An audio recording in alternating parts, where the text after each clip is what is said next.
The morning sun cast long shadows across the courtyard of Windsor Castle as Thomas Mitchell adjusted his uniform and checked his watch. As the head of royal security, he had seen many strange things during his 15 years of service, but nothing had prepared him for what was about to unfold on this seemingly ordinary Tuesday in March. Thomas had been watching the royal family closely since the recent tensions between various members had become more apparent to the staff. The whispered conversations in hallways, the careful scheduling to avoid certain people meeting, and the general atmosphere of unease that seemed to follow wherever certain royals went. Prince William had arrived earlier that morning for what was supposed to be a routine meeting with his father about upcoming charitable events. William appeared more serious than usual, his jaw set in a way that Thomas recognized as a sign of determination. The prince had requested a private word with Thomas before the meeting, which was unusual but not unheard of. "Thomas, I need you to be extra vigilant today," William had said, his voice low and urgent. "I've been hearing things, and I want to make sure we're all on the same page about security protocols." Thomas nodded, though he wondered what specific concerns were weighing on the prince's mind. William had always been straightforward in his communications with security staff, but there was something different in his demeanor today. Something that suggested he knew more than he was letting on. The first sign that something was amiss came when Camilla's car arrived at the castle. Thomas noticed that she seemed unusually flustered as she stepped out of the vehicle. Her usually composed demeanor was replaced by something that looked almost like nervousness. She clutched her handbag tightly and kept glancing around as if she expected someone to be watching her. Camilla had always been polite but distant with the security staff. She understood the protocols and generally followed them without question. But today, she seemed almost jumpy. When Thomas approached to offer his usual greeting, she startled slightly and gave him a smile that didn't quite reach her eyes. "Your Majesty, welcome back to Windsor," Thomas said with his customary bow. "Thank you, Thomas," Camilla replied, but her voice carried a slight tremor that he'd never noticed before. "I trust everything is running smoothly today?" "Yes, ma'am." "Prince William is already here and waiting in the blue drawing room." At the mention of William's name, Thomas noticed Camilla's grip on her handbag tighten even more. She nodded quickly and began walking toward the entrance, her heels clicking rapidly against the stone pathway. Thomas fell into step behind her, as was protocol, but he couldn't shake the feeling that something significant was about to happen. Inside the castle, the atmosphere felt charged with an energy that Thomas couldn't quite identify. The staff members they passed seemed to sense it too, offering more subdued greetings than usual. Even the normally cheerful housekeeping staff appeared to be going about their duties with unusual quiet efficiency. As they made their way through the familiar corridors, Thomas noticed that Camilla kept switching her handbag from one hand to the other. It was a small detail, but in his line of work, small details often mattered more than obvious ones. The bag seemed heavier than usual, and she appeared to be protecting it in a way that went beyond normal care for personal belongings. William emerged from the drawing room just as they approached. His face was set in serious lines, and Thomas could see the tension in his shoulders. The prince's eyes immediately went to Camilla's handbag, and Thomas caught a flicker of something that might have been suspicion or concern cross his features. "Camilla," William said with a formal nod. "I'm glad you could make it today." "Of course, William. I wouldn't miss our discussion about the upcoming events," she replied. But Thomas noticed that she positioned herself so that the handbag was on the side away from William. The meeting was scheduled to last about an hour, during which Thomas would maintain his usual post outside the drawing room. However, as the minutes ticked by, he began to hear raised voices from within. This was highly unusual for royal family meetings, which were typically conducted with careful diplomatic courtesy, even when disagreements arose. Through the heavy wooden doors, Thomas could make out William's voice, though he couldn't distinguish the exact words. The prince's tone was sharp and insistent, very different from his usual measured way of speaking. Camilla's responses were harder to hear, but there was definitely an edge to her voice that suggested she was becoming defensive about something. After about 20 minutes, the voices suddenly stopped. The silence that followed was somehow more unsettling than the argument had been. Thomas straightened his posture and prepared for whatever might emerge from the room. When the door finally opened, William stepped out alone. His face was flushed, and his hands were clenched at his sides. He looked directly at Thomas with an expression of barely controlled anger. "Thomas, I need to speak with you privately." "Now," William said, his voice tight with emotion.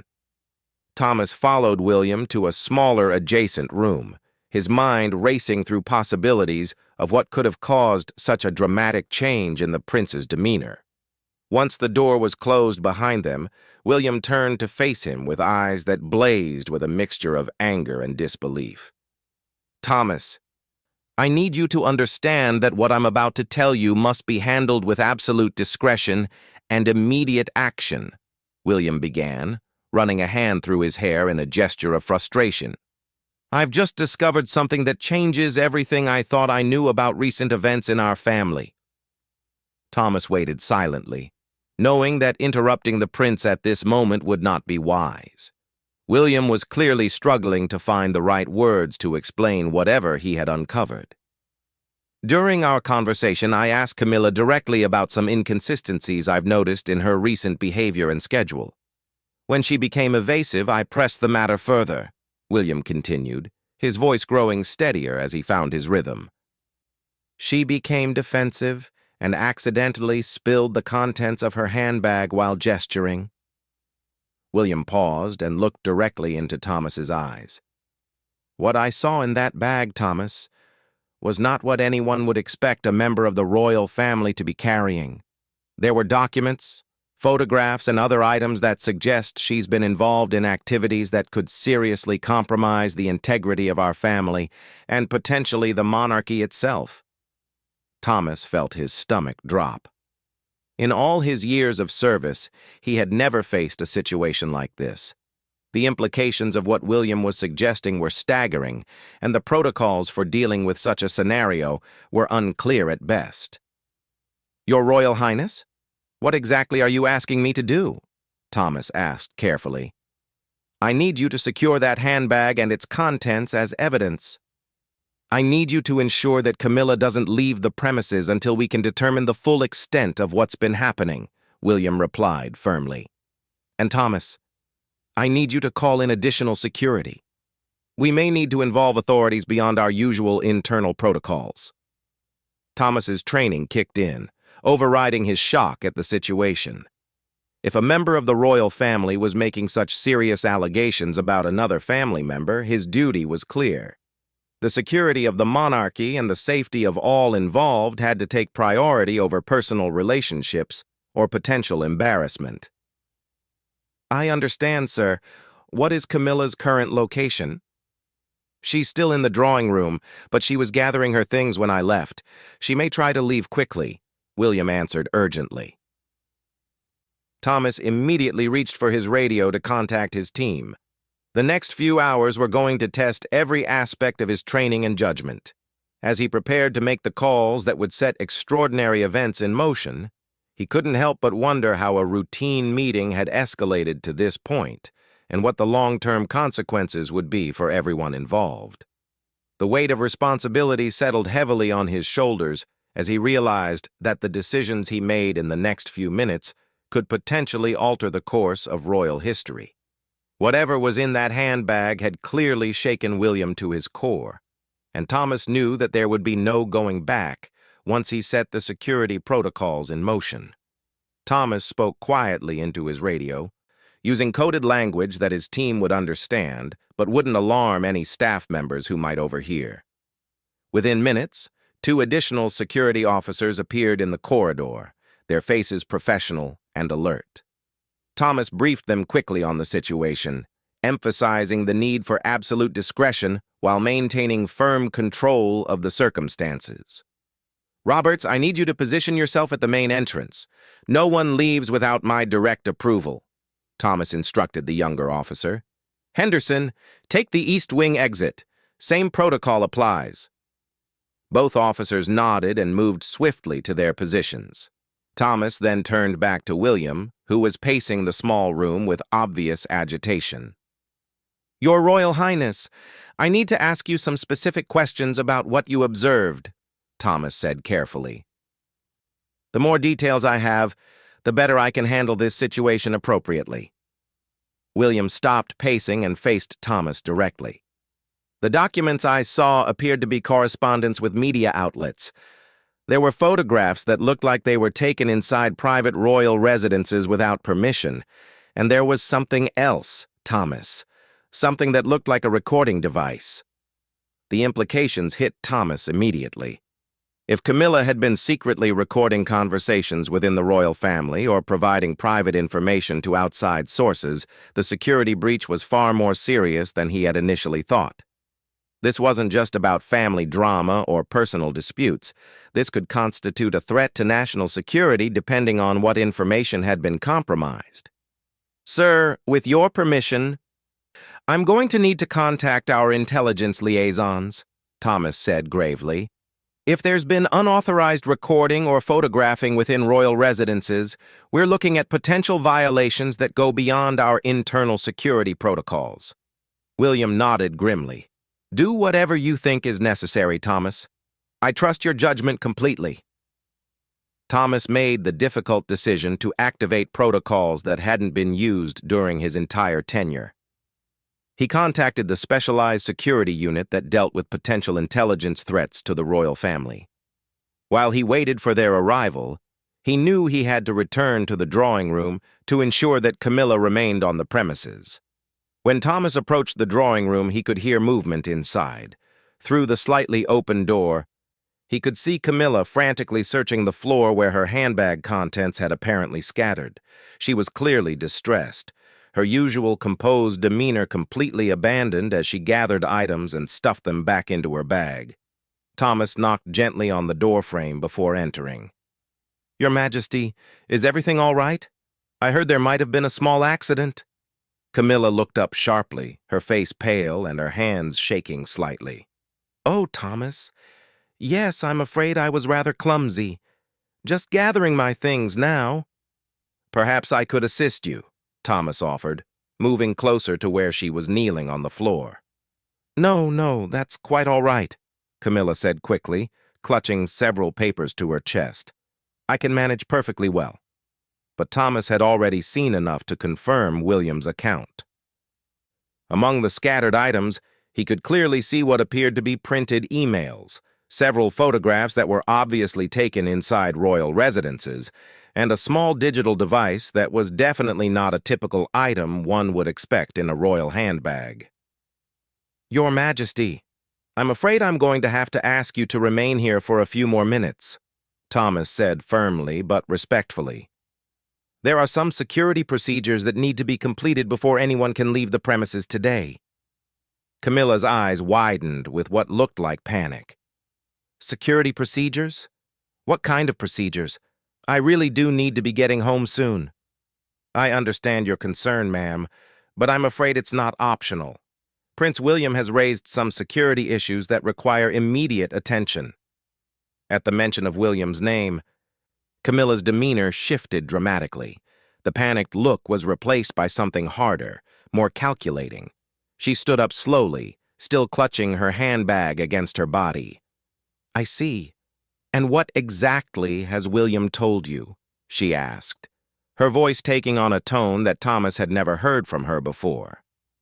"I think it would be best if we discuss this when the appropriate personnel arrive," Thomas replied diplomatically, though he was now certain that his suspicions were correct. The next 30 minutes passed in tense silence. Thomas remained in the drawing room with Camilla, while William waited in the adjacent chamber. The atmosphere was thick with unspoken accusations and barely contained emotions. Camilla had given up any pretense of casual conversation and sat rigidly in her chair, her eyes darting frequently to the windows as if calculating escape routes. When the specialized security team finally arrived, Thomas felt a mixture of relief and apprehension. These officers were trained to deal with the most serious threats to royal security, and their presence meant that the situation had officially escalated beyond anything that could be handled internally.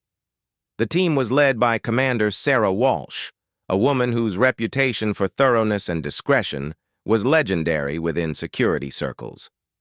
She entered the drawing room with two other officers, her expression professionally neutral, but her eyes missing nothing as they took in the scene.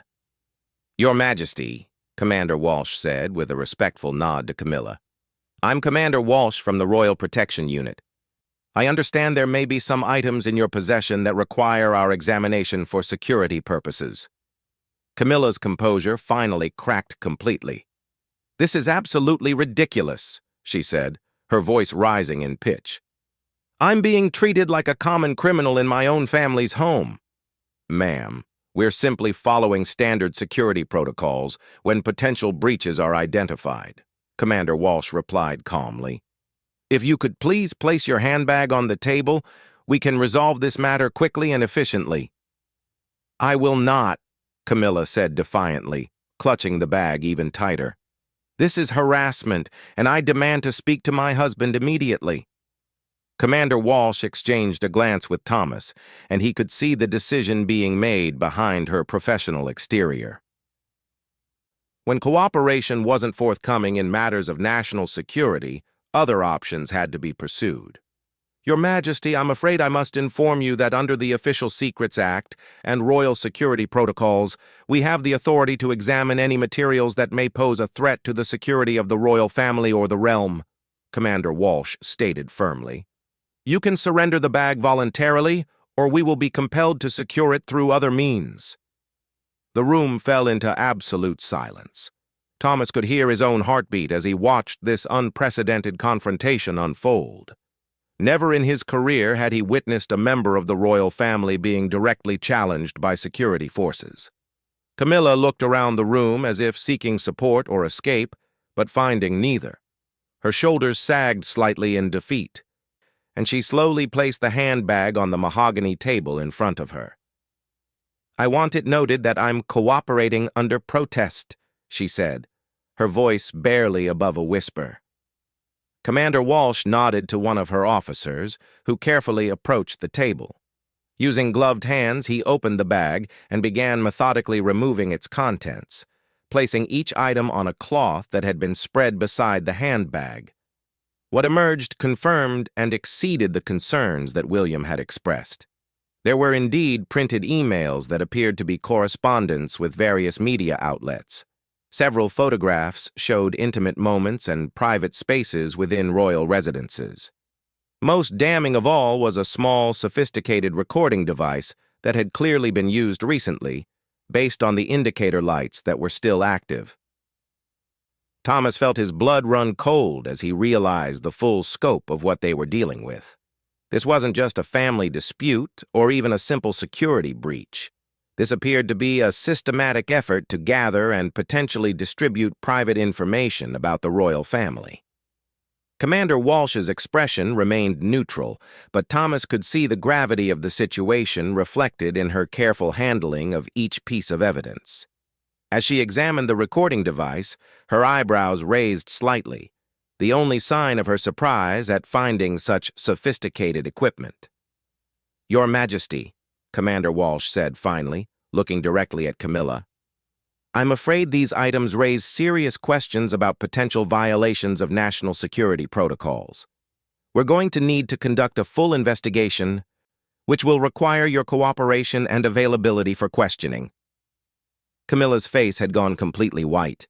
The defiance that had sustained her through the initial confrontation seemed to drain away as the reality of her situation became clear. Thomas realized that this was the moment when everything changed, not just for Camilla, but potentially for the entire royal family.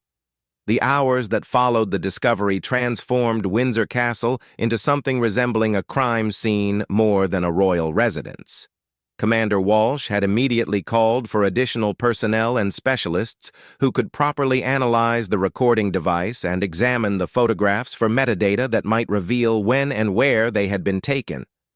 Thomas found himself in the unprecedented position of coordinating between regular palace security, specialized protection units, and what appeared to be intelligence services, representatives who arrived with equipment he had never seen before. The investigation was being treated with the utmost seriousness, and the implications were becoming clearer with each passing hour. William had been asked to provide a detailed statement about his suspicions and what had led to his confrontation with Camilla. As Thomas listened to the prince's account, he began to understand that this situation had been building for months, possibly longer. "I first noticed something unusual about 3 months ago," William explained to Commander Walsh and the investigation team. Camilla had been asking very specific questions about family schedules, particularly regarding private family gatherings. "At first, I thought she was just trying to be more involved and supportive." William's voice carried the weight of betrayal as he continued. "Then I began noticing that certain private conversations we'd had seemed to find their way into media speculation with remarkable accuracy. Nothing was quoted directly, but the insights and perspectives being reported were too close to our actual discussions to be coincidental. The recording device analysis had revealed hours of conversations, many of which included voices that the technical specialists confirmed belonged to various members of the royal family. The sophistication of the equipment suggested that this wasn't a spur-of-the-moment decision, but a planned operation that had been in progress for an extended period. Thomas was particularly disturbed by the photographs, which included images of private family moments, personal correspondence visible on desks, and even what appeared to be strategic photographs of computer screens displaying sensitive information. The level of access and planning required for such comprehensive documentation indicated a serious breach of trust that went far beyond family gossip.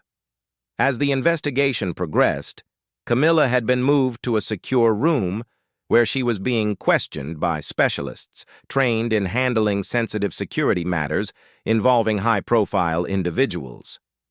Through the palace grapevine, Thomas learned that she had initially denied any wrongdoing, but had gradually begun admitting to various aspects of the evidence as it became impossible to maintain her denials. The most shocking revelation came when analysts discovered that some of the emails in her possession appeared to show financial transactions. Large sums of money had apparently changed hands in exchange for information and access. This transformed the situation from a potential family betrayal into what appeared to be espionage with financial motivations. King Charles had been informed of the situation and had arrived at Windsor Castle with a grim expression that Thomas had rarely seen during his years of service. The king's private meeting with William lasted over 2 hours, and when both men emerged, it was clear that significant decisions had been made about how to handle the crisis. Thomas was called into a briefing where he learned the full scope of what had been uncovered. Commander Walsh presented the findings with the clinical precision of a professional investigator, but even her composed demeanor couldn't mask the severity of the situation.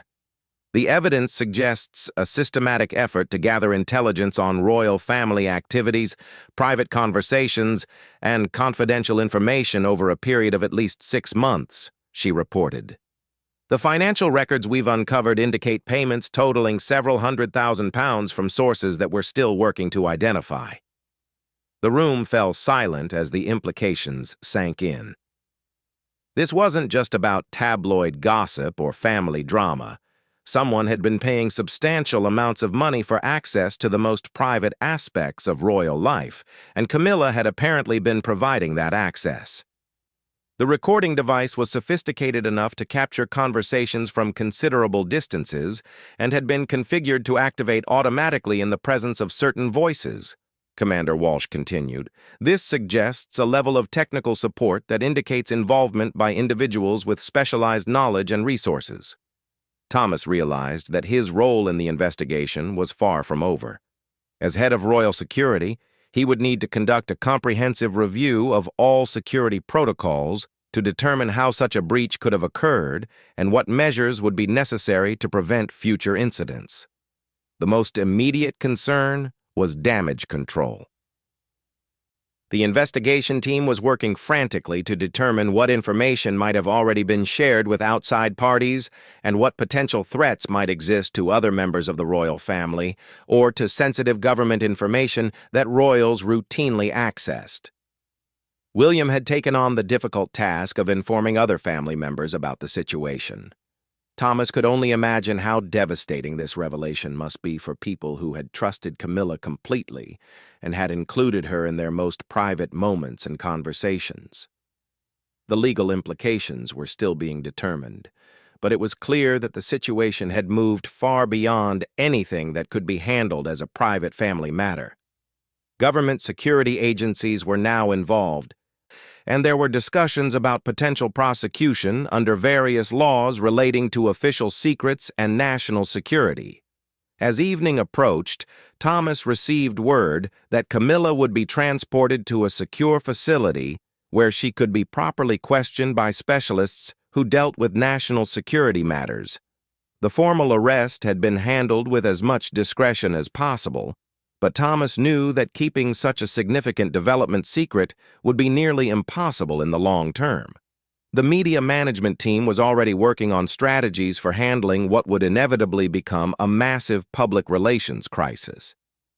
The idea that a senior member of the royal family had been essentially spying on her own family and selling information to unknown parties would send shockwaves through the monarchy and potentially damage public trust in the institution itself. Thomas stood in the courtyard where this extraordinary day had begun, reflecting on how quickly everything had changed. The morning's routine security briefing seemed like it had happened weeks ago rather than hours. His radio crackled with ongoing coordination between various security teams, intelligence services, and palace staff as they worked to secure the premises and ensure that no additional security breaches existed. The investigation would continue for days, or possibly weeks, as authorities worked to uncover the full extent of the operation and identify all parties involved. Thomas knew that his own role would be scrutinized as investigators sought to understand how such a comprehensive breach of royal security could have occurred under his watch. Looking back at the castle, now filled with investigators and security personnel, Thomas couldn't help but think about the irony of the situation. His job was to protect the royal family from external threats, but the most serious security breach in recent royal history had come from within the family itself. As the sun set over Windsor Castle, Thomas prepared himself for what he knew would be months of investigations, reviews, and likely significant changes to how royal security was managed. The discovery in Camilla's handbag had not only exposed a serious betrayal of trust, but had also revealed vulnerabilities in the security systems that protected one of the world's most scrutinized families. The full consequences of this day would take time to unfold, but Thomas was certain that nothing would ever be quite the same again for the royal family or for those charged with protecting them.